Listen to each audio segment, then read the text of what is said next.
జై సంతోషి మాత. శ్రీ సంతోషి రూపాదేవి వ్రత కథ. శంకరునితో గౌరి మాట్లాడుతున్న సందర్భంలో ఇలా అన్నది. నాథ, కాపురంలో దంపతులు పలు కష్టములను ఎదుర్కొనుచు గత్యంతరం లేక అలా బాధలను అనుభవిస్తూనే ఉంటున్నారు. మనిషి జీవితంలో కోరుకునేది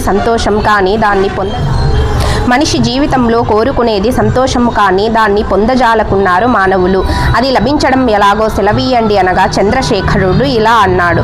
పార్వతి, మనుష్యుడు సంతోషాన్ని పొందడానికి సంతోష రూపాదేవి యొక్క వ్రతాన్ని ఆచరించాలి. స్వామి, ఆ వ్రతాన్ని గురించి, ఆ సంతోష రూపాదేవిని గురించి వివరముగా చెప్పండి. పార్వతి, ఈ లోకంలో సంతోషం పొందడం అందరి లక్ష్యము. అయితే సంతోషాన్ని కలిగించే అంబ యొక్క రూపాన్ని సంతోష రూపాదేవి అని అంటారు. ఆ శక్తి స్వరూపిణి భిన్న రూపములలో దర్శనమిచ్చి మన కష్టములను తీర్చి మనకు పలు రకములుగా సహాయపడుచుండును. మానవులు ఎందరో సంసార కష్టములను పోగొట్టుకోవడానికి దేవిని అర్చించి తమ కోరికలను పొందుతున్నారు. ఆ తల్లి అంత గొప్పదా స్వామి అని అడిగింది గిరిజ. అవును, ఆ శక్తిని గురించి చెబుతాను వినమని శంకరుడు ఇలా చెప్పాడు. ఆ గొప్ప శక్తి, ఆ శక్తి యొక్క రూపములు చాలా రకములుగా ఉంటున్నాయి.